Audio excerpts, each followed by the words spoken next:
はい、こんにちは。ポジティブ可能性の会の太田です。今回は解き放てっていう題なんですけども、なんでこういう題をつけたかというと、考え方の枠を広げましょう、お花屋さんっていう感じです。はい。っていうのも、お花屋さんの仕事って、大手さんは別ですよ。小さいお花屋さん、そうですね、従業員が10人未満のお花屋さんのね、仕事っていうのは、もちろん仕事は与えてはくれるんですけども、その働いている従業員が生涯ここで働いていけるかどうかの仕組みっていうのは、できてないお花屋さんの方が多いと思います。はい、僕は全国ね、あちこちのお花屋さんに、伺ったり、お話聞いたり、従業員の方からね、お話を聞いたり、いろいろしてるんですけども、仕事はもちろん与えてはくれるんですけども、10年ぐらい働くと同じ花屋さんでね、大体頑張ればなんとかね、そこの仕事の歯車にはね、入れるような仕事だと思ってるんですけども、じゃあ将来的にね、もっと給料が高い仕事だとか、労働環境を良くするだとか、そういったことっていうのがなかなか整備されてない、お花屋さんっていうのが多いと思います。というのも、僕が勤めてきたお花屋さん、見てきたお花屋さんの中に、やっぱ先輩だとか、自分よりだいぶ年上の方々ももちろんいたんですけども、実は定年退職まで、そのお花屋さんで働いてた方って僕、実は一度も見たことないんですよね。はい。大体皆さんいろんな理由があって、辞めて、業界から離れるか、もしくは、自分で独立してしまう。独立がダメだっていう話ではないんですけどね。一番辞めていく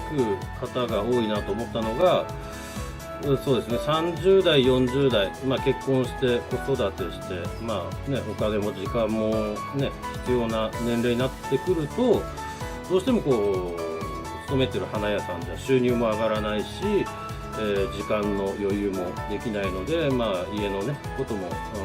難しいっていう理由から辞めていく方が正直多いです。なので、会社から与えられた仕事をこなすっていうことはもちろん大事なことだし、普通のことだし、当たり前のことだと思うんですけども、それをやってるだけで、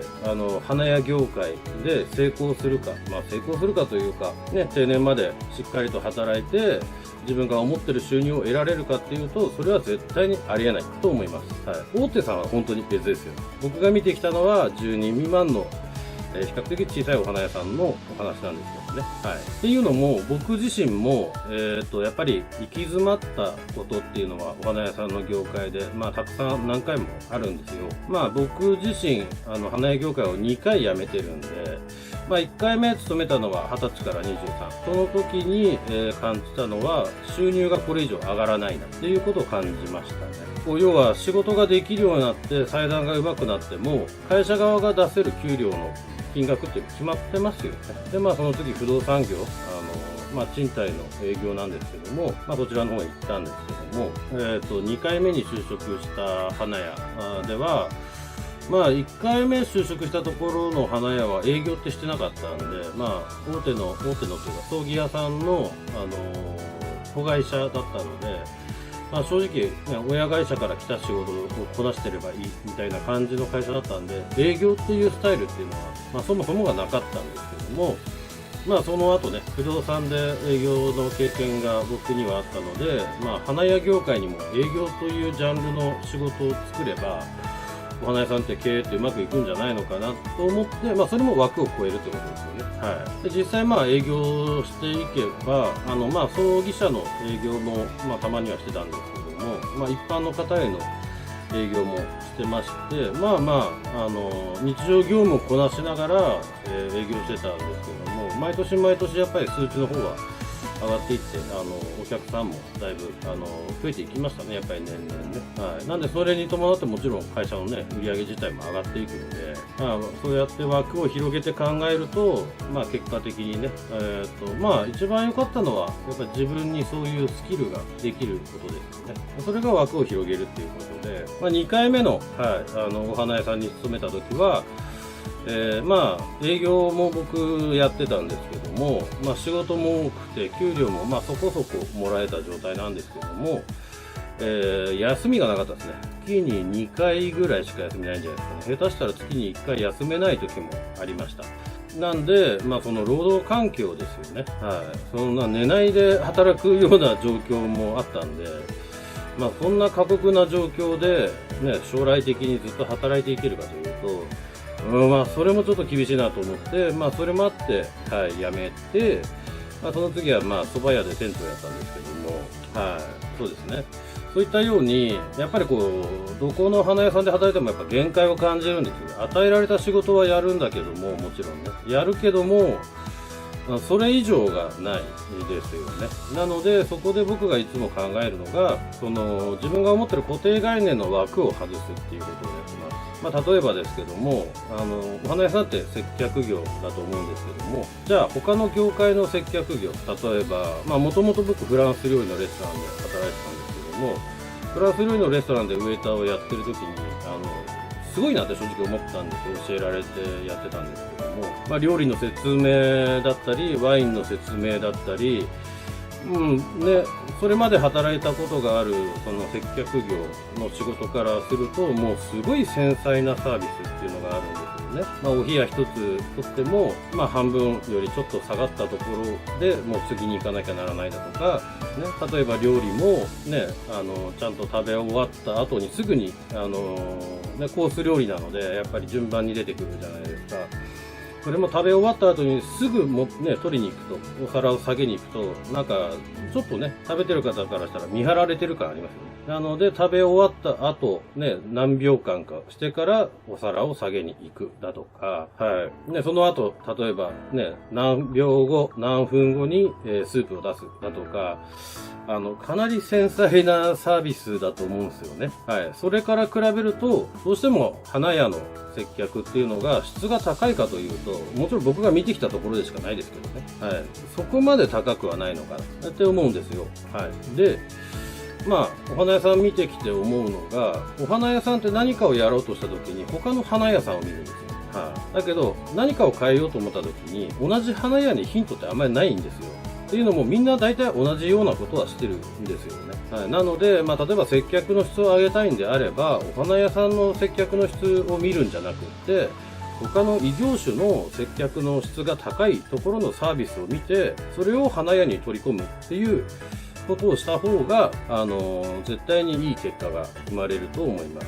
これが枠を外すっていうことなんですよね。同じお花屋さん同士で見るんじゃなくって、接客の質の高い業界からお花屋さんにその質を引っ張り込んでくる。そうすることで、他の花屋さんよりも接客のレベルの高い、質の高い接客ができるようになると思います。その辺は営業も一緒ですよね。営業も花屋さんで営業してる方ってあんまりいないんですけども、花屋で営業してる方も、話をね、聞いたりすると、そんなこと言うのとか、いや、それはちょっと違うんじゃないと思うような営業してる方が結構やっぱいらっしゃるんですよね。はい。で、営業してる方もやっぱ他の花屋はどういう営業してるかとか、こっちの花屋はどういう営業してるのかっていうことを、見てるんですよね。もちろんね、市場調査としては、どういう営業の仕方してるから、こういう営業の仕方で返そうとかっていうのはもちろんありだと思うんですけれども、営業の質を上げるっていうことに関して言えば、やっぱり営業職の他の業種の営業の方の営業を見るっていうことがすごい大事だと思うんです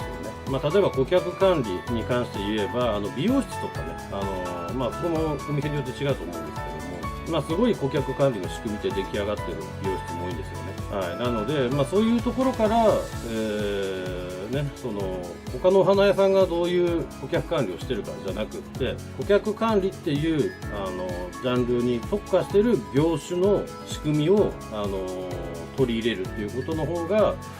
よっぽど大事なのかなと思います。はい。なので、花屋っていう枠で見るんではなくって、花屋の仕事を分割してみたときに、ね、それを違う業種のレベルの高いところの、実際の仕事を見て、それを花屋に取り入れるということが、大事なのかなと思います。で、僕はね、そうやってね、何回も花屋業界を諦めて、また復帰するたんびに、正直その枠を広げて、はい、物事を考えるようにしてました。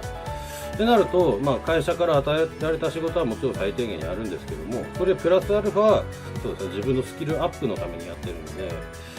ので、そういったことも、やってると、他のね、言われたことだけをやってる花屋さんの従業員よりは、ちょっと幅広いスキルが、自分には身についているのかなと感じています。お花屋さんの、小さいお花屋さんの社長さん、みんなじゃないですよ。何度も言いますけど、全員じゃないですよ。全員じゃないんですけども、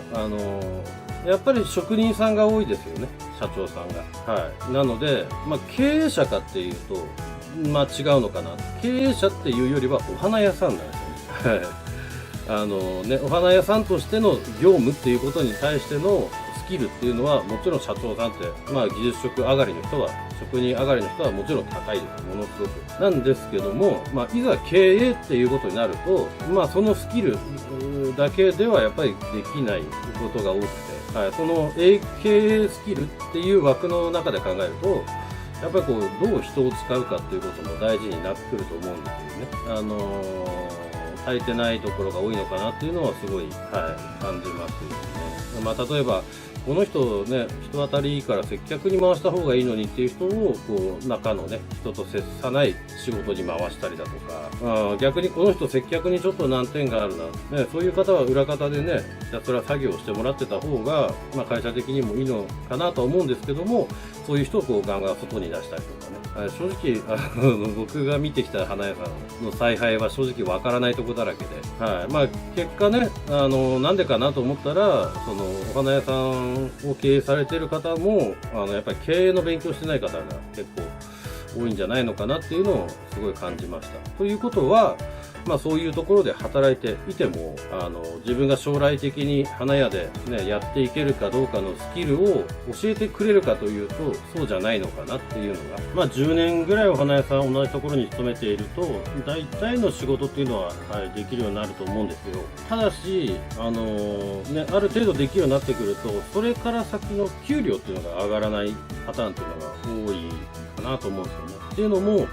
給料が上がる仕組みっていうのも、正直出来上がってない会社、お花屋さんの方が多いのかなと思います。じゃあそこからどうなるのかというと、給料が上がらないから、辞めます。違う花屋さんに行きます。あと、独立します。っていう、ね、すごい簡単な考え方で、花屋さんって成り立ってるような気はするんですけども、例えばですけども、事前にね、会社経営っていうのはどういうものかっていうことを知っていれば、経営するのにあたって、何が足りないのかっていうのも、勉強できると思うんですけども、もちろんそんなことは会社は、お花屋さんは教えてくれないですよね。会社経営のことに対してね。なので、独立した方も会社の経営を自分でしてみて初めてこんなに大変なんだって分かる人の方が多分多いと思うんですよ。例えば営業もやったことない、販売促進もやったことないっていう方が、いきなり花屋を始めるっていうケースが、結構多いんですよね。で、それをやってみて、何人か聞いたことあるんですけども、いや、こんなに大変だと思わなかっただとか、正直ね、言う方がいるんですよ。いや、それなんだったら、雇われてた方がね、休みも安定してるし、良かったんじゃないのかなっていうのを思うんですけども、簡単にやっぱり独立してしまうっていうのが、この業界の悪いとこなのかなと思いますよね。この業界でやっぱり生きていくためには、そうですね、自分の今の固定概念を外して、もっと広い視野を持って、質の高い仕事を増やしていくということが、大事だと思います。これはでもあくまでね、僕自身の見解なので、正直、そんなことないよっていうお花屋さんもあると思います。なので、よかったらね、いや、うちの花屋はこういうことをやって、すごい、定年退職までしっかりと働き通した、人もいますよとか、あと、逆にね、うちの花屋もね、あんまり将来的に働いていけるかちょっと不安だなとか、そういったご意見もしあったら、ぜひコメント欄の方に入れてみてください。ね、もっとね、いろんなお話を聞いて、僕ができることであれば、少しずつでも改善したいなと思うので、一人じゃね、どうしてもできることっていうのは限りがあると思います。僕もね、一人じゃね、こんなこともできないですし、みんなの協力があってね、配信できてるっていうのもあるので、もしね、よかったら、はい、ご意見の方、ぜひ入れてみてください。よろしくお願いします。今回もご視聴ありがとうございました。よかったら、高評価、チャンネル登録よろしくお願いします。